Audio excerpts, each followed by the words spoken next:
What with my video in which I do my best to guess what new characters might join the fight, and the endless amount of art of the games I'm always sharing on social media, it should be of no surprise to anyone that I absolutely love the Super Smash Bros. Series. However, while the hype has definitely been real for me since its announcement back at E3 2018, there is a big difference between being excited for a game and actually playing it. Now that I've had the game in my possession and actually tried it for myself, just how do I think Super Smash Bros. Ultimate stacks up? Without further ado, let's find out. Released on December 7th, 2018, Super Smash Bros. Ultimate is a crossover fighting game and the 5th installment in the highly beloved Super Smash Bros. Series. Featuring a large cast of fighters from several different Nintendo franchises, as well as fighters from series by different third-party developers, the game follows the series' traditional style of gameplay, having players use a variety of attacks to weaken their opponents, and then knock them out of an arena.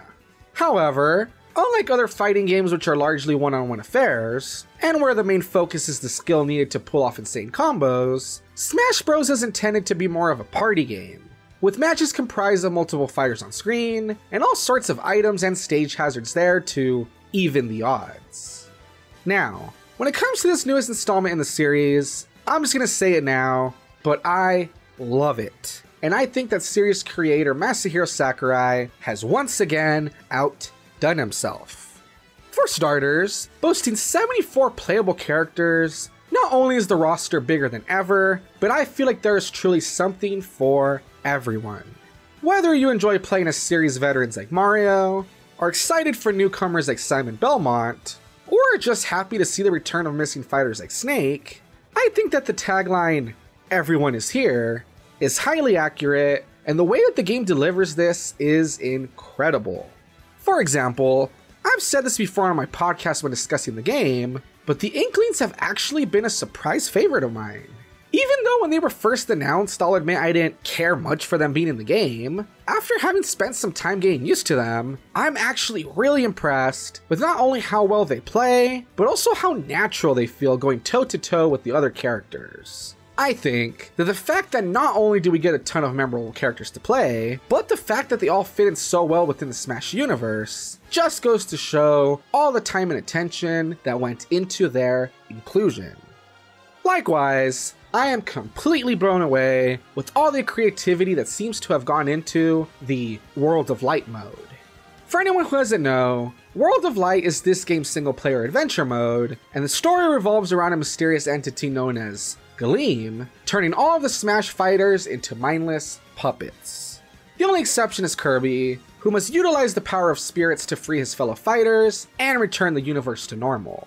If you're expecting World of Light to be like Subspace Emissary, you won't be getting that, seeing as how there is very minimal story and not a lot of cutscenes.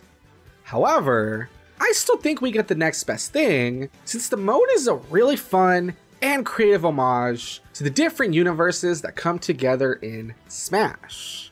While you would think that the condition-based fights would just feel like glorified event matches and get dull after a while, seeing the characters play dress up to recreate the spirits that possess them honestly never got old for me.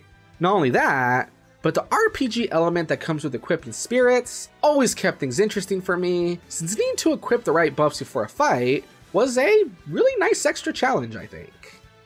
Likewise, while quite different in nature, I also want to give a quick shout out to the new Classic mode, which in this iteration is customized for each character.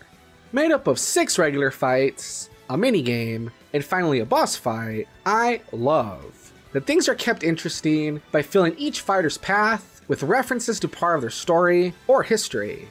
Examples include having a scaredy cat like Luigi fight monstrous foes, Pikachu battling against other Pokemon, and Wolf facing fighters that did not return for Smash Bros. 4, but are back now.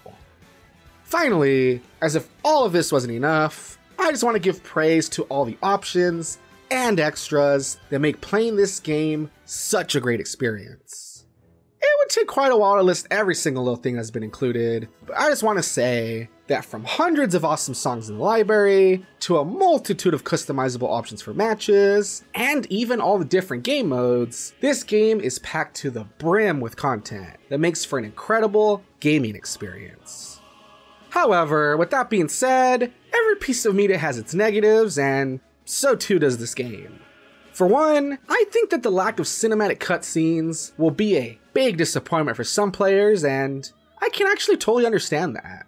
While the game does a good job doing its own thing despite being very different from Brawl, I do think it's a shame for Ultimate to not have at least a bit more of story, as it is something that fans have been asking for, and honestly, I feel like it really would have helped elevate the game after such a masterfully done theme song. The other issue, which I personally have not run across, but I have seen other people complain about, is the online functionality. Featuring everything from lag to being put in the wrong type of matches, this is indeed a serious problem for anyone that wants to play online, and something that I can only hope gets fixed in the very near future. Those few issues aside though, I think that Super Smash Bros. Ultimate is a great game and a must-have for anyone that owns a Nintendo Switch. Filled with an awesome cast of characters to choose from, tons of fun modes to play, and a variety of different extras and options to tweak the experience to your liking, this game is indeed the ultimate crossover, and something that I definitely recommend. Not only that, but with the DLC on the way in the near future, I have a feeling that this party celebrating some of gaming's finest is far from over. But hey, that's just my opinion. And remember, don't take anything I say too seriously. After all, I'm just a wannabe reviewer. Thanks for watching.